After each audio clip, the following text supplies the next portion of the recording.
We get a view from the other side of that big LA Kings Winnipeg Jets trade as we also get a breakdown of Pierre-Luc Dubois. That's coming up next in this edition of Locked On LA Kings.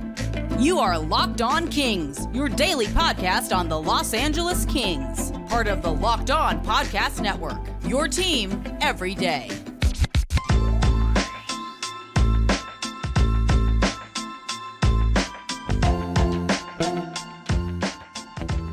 Hey, Kings fans, welcome to Locked On LA Kings, part of the Locked On Podcast Network, your team every day. Thanks for making Locked On LA Kings your first listen every day. We are free and available wherever you get your podcasts. We'd love for you to leave us a positive comment on Apple Podcasts if you're a fan of the show. And we're also on YouTube. Please like and subscribe if you are enjoying this show. I'm Eddie Garcia, your host of Locked On LA Kings. I worked in sports media for the past 30 years, 20 plus years at the Fox Sports Radio Network, also co-host of the Puck Podcast. It's a weekly NHL review show that's been putting out content for the last 16 years, and of course, a passionate LA Kings fan for 30 years. This episode is brought to you by FanDuel Sportsbook, official sportsbook of Locked On. Make every moment more. Visit FanDuel.com/LockedOn today to get started. Well, the LA Kings' biggest offseason move was something that most of us didn't see coming at the end of the regular season or the end of the playoffs. The LA Kings decided not to go out and trade or sign a number one goalie, but instead decided to strengthen themselves down the middle and traded for center Pierre-Luc Dubois. Now, the trade has had its supporters and its critics on the LA side of it, and we have heard some things about Pierre-Luc Dubois. We'll find out another perspective on that. We've heard from Pierre-Luc Dubois as well about coming to LA. Everything sounds positive, but I like to bring in other voices to the show to try to give you a different perspective on things. And with that in mind, we would like to welcome in the host of Locked On Winnipeg Jets. He also writes for Arctic Ice Hockey, which covers the Jets, and that is Harrison Lee. Hey, Harrison, thanks for joining us today. Thanks for having me on. Appreciate it. Real quick, this is the first time that we've had a chance to talk. So how long have you been a Jets fan, and how long have you been doing the Locked On Winnipeg Jets show? So I've been a Jets fan for probably 7 years now. Picked it up around 2013, 14, 2014, 15-ish. And I started doing the Locked On podcast at the end of 2019. So I've been here, 3-4 years. I just realized that I crossed a bit of a frightening milestone recently, 850 some episodes. So when you see that number kind of reflected, it takes you back a little bit. So. Very cool. I'm actually just coming up on my 1-year anniversary here of doing Locked On LA Kings. So it's been fun so far, and we'll see if I'll be doing it as long as you've done it. But great to have you on. And obviously, we want to talk about the big trade that brought Pierre-Luc Dubois to Los Angeles. And, we don't know much about him other than what we hear, what we read, seeing highlights, things like that. You've obviously got to watch him, obviously, a lot more intimately than we have. But before we get into him, let's just start with the trade itself. The Kings getting Pierre-Luc Dubois and sending out forwards Gabe Vilardi, Alex Iafallo, Rasmus Kupari, as well as a second-round pick in 2024. What was your initial reaction on the trade itself, and maybe your feel on what the Winnipeg fan base has felt about the trade? So my personal reaction was I was kind of thrilled. Generally speaking, what the Jets have been talking about, and I'm not sure that I necessarily agree with this direction, but they've said for weeks now that they don't want to trade for futures. They want players who can help now. And while I'm not really into that idea so much, because I think the Jets at some point in the near future are coming up on a rebuild, if their objective is to be at least playoff competitive or a team that can make the wild card, then this trade very much puts them in that driver's seat. The thing that I was a little bit surprised by was that it only took Dubois. I feel like the Kings gave up a pretty big a king's ransom, pun intended, for this package, which Dubois right now is probably the best player overall. But when I look at the overall package, I really like Vilardi. I've been a fan of his for a long time. I've kind of been concerned that his pro career was going to be cut short, but I'd say from the fan base, I think Jets fans are pretty happy. Obviously Dubois was like, yeah, I'm not resigning here, and I don't blame him. I mean, it's Winnipeg. I can understand.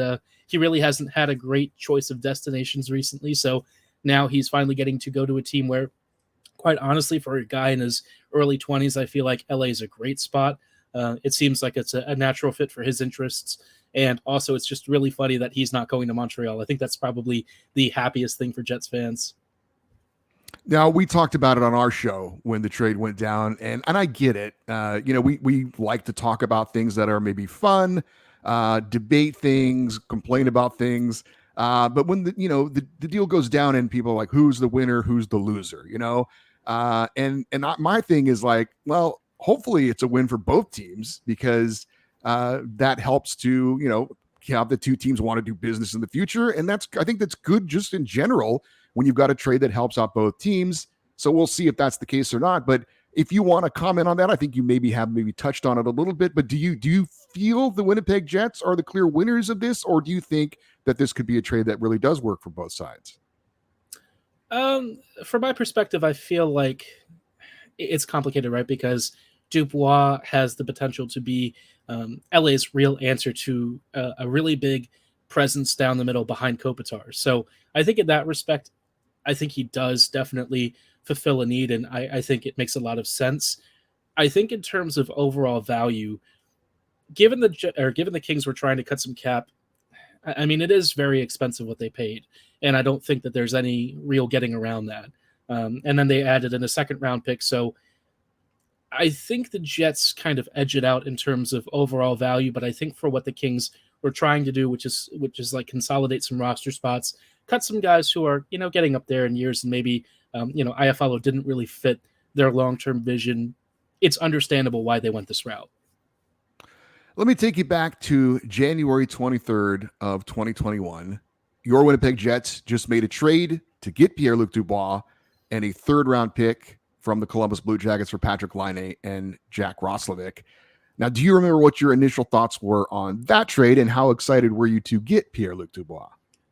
I was pretty happy. I mean, I was also kind of pissed because I really like Laine, and I felt like at the time the Jets didn't really get the better end of that deal, but I was also trying to keep an open mind.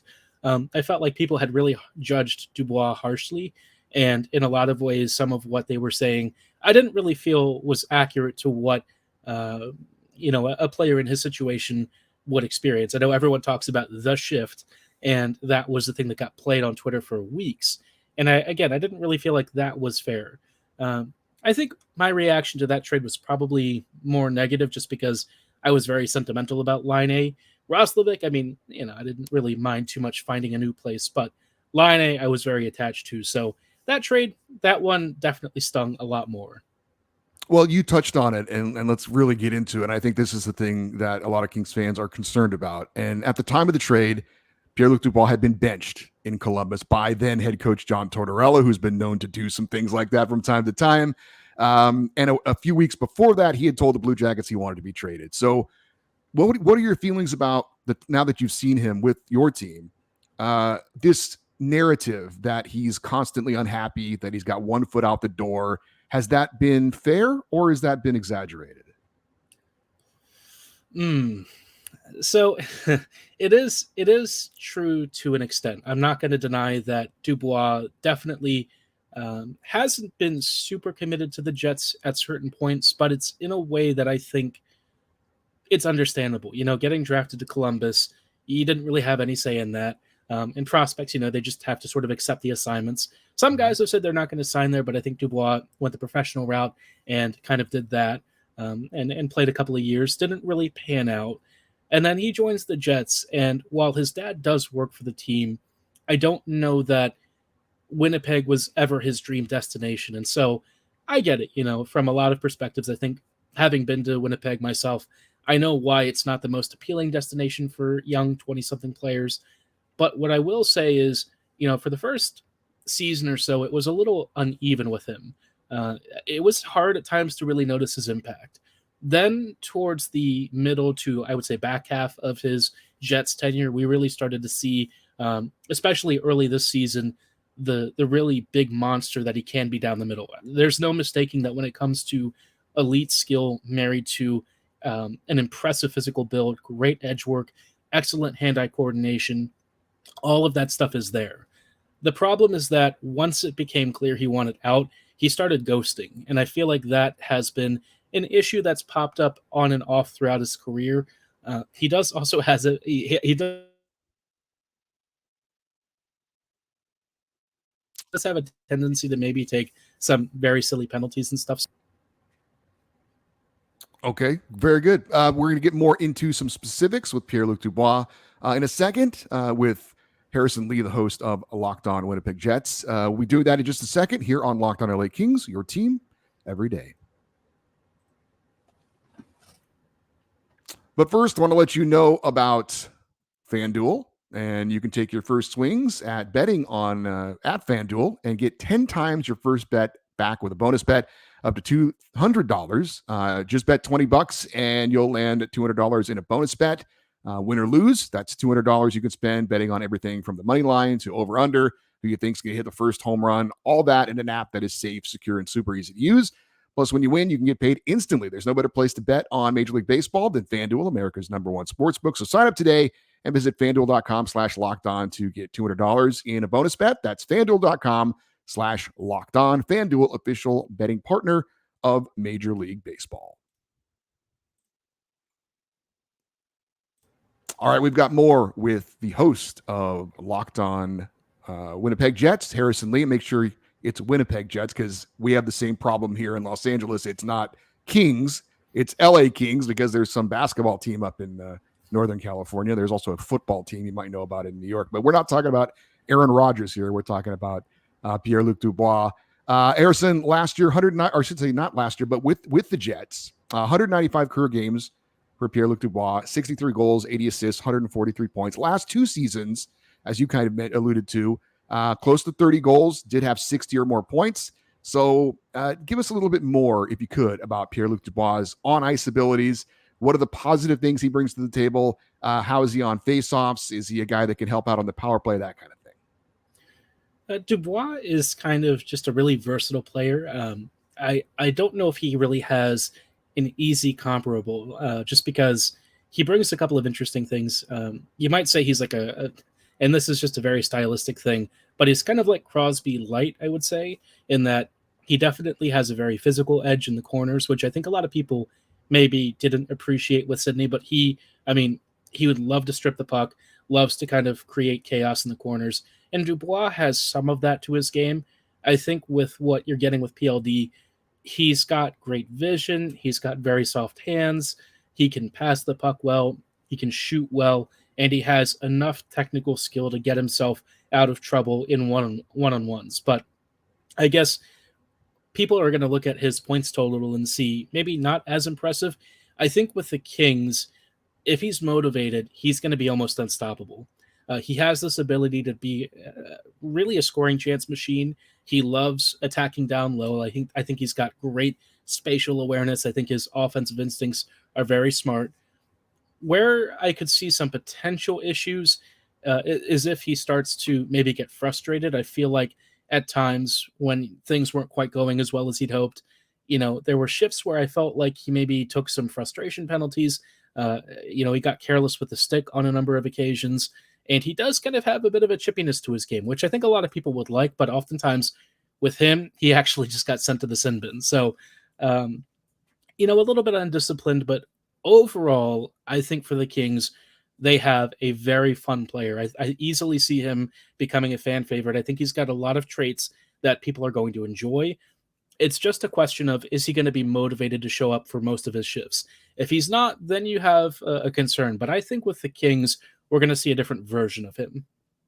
Yeah, it is interesting you say that. And, he gets the big contract that I'm sure every player wants to get. He's secure financially for many, many years. Does he now get comfortable with that? Or is that something that he's now finally happy that he's in a place with a team that really committed to him financially and so on and so forth? So it'll be interesting to find out. And you talked about it, and it is a criticism we've heard from other Jets fans who have commented on our YouTube channel. He did have over 100 penalty minutes season before last, and there is, as we've heard, some issues with him possibly taking some bad penalties from time to time. Did want to ask you, as best you can, obviously you didn't play with him, but what's the general feeling as far as what kind of teammate is Pierre-Luc Dubois? Was he a guy that got along well with his teammates? Yeah, as far as I've heard, and I mean, Winnipeg's a small city, so stuff, that breaks out generally does hit the rumor mill early. I never really heard a bad word about Dubois in terms of like his personality. It seems like he was well enough regarded. The Jets, it's kind of funny because that locker room has had a lot of issues over the last few years. I'm sure you've seen some of the rumors about it. So I don't know if I want to speak too much to the interpersonal relationships, but as far as Dubois is concerned, he seemed like a real nice guy. I think he was fine personality wise as a fit. And it seems like most of the guys got along with him. In fact, some of them might actually agree with some of his perspectives on how the team was run. So, And as best you can in terms of, I don't know, his availability with the media, fans, maybe any charitable things he did, or just being approachable in public. Did he do a lot of interviews? Was he a guy that was kind of in the spotlight a bit for the team? yeah, I would say he had his media availability. I don't know that it was particularly notable in any respect. I think that he sort of gave the standard answers. He didn't hold out, which I guess is a positive. Sometimes Wheeler, towards the end of his time with the Jets, would kind of avoid the media spotlight. I don't know that Dubois necessarily thrust himself in front. I think he preferred to be a guy who was kind of in the background at times, but overall, I mean, like he would show up for his photo shoots. He did the usual media stuff. I do think he had a couple of community engagements, like I think they did some hospital visits and things of that nature. So he was active and involved, kind of the usual stuff that you'd expect from him. And just your general feeling now that he does have this big deal and he's in a place where maybe he feels more appreciated. I don't know that he was not appreciated in Winnipeg or Columbus, but do you feel like this is a place where he could be happy and thrive? Yeah, I think LA is a good landing spot for a player kind of at his stage of his career. I think he has kind of a lot to live up to. But if you're looking for an environment where you can kind of really shine and be essentially the heir apparent to Kopitar, because I don't know how many seasons he has left, this is about as good of a landing spot as you can get. And I think he'll fit in quite nicely. All right. I do have another question for Harrison in just a second about another Winnipeg Jet the Kings actually just picked up, a little bit under the radar, not quite the Pierre-Luc Dubois, but we'll ask him about that in just a second here on Locked on LA Kings, your team every day.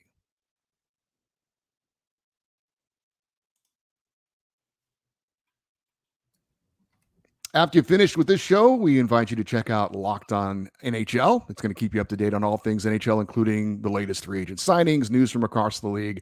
That is Locked On NHL on YouTube and your favorite podcast app. All right, so we are wrapping it up with Harrison Lee, the host of Locked On Winnipeg Jets. Did want to ask you, there was another former Winnipeg Jet that the Kings just picked up. That would be goalie David Rittich, who was the backup in Winnipeg to star Connor Hellebuck last season. Appeared in 21 games. He got 18 starts, 9-8-1 record, 2.67 save percentage, 2.67 goals against average, 901 save percentage. He was clearly the number two to Hellebuck, who's a workhorse in Winnipeg.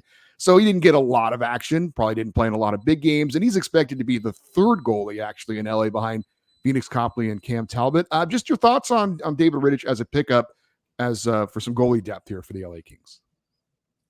Riddick, for me, I kind of thought maybe had a shot to be average. I think, unfortunately, it seems like his days from Calgary didn't really pan out. I think, as what you said, third string probably makes the most sense for him.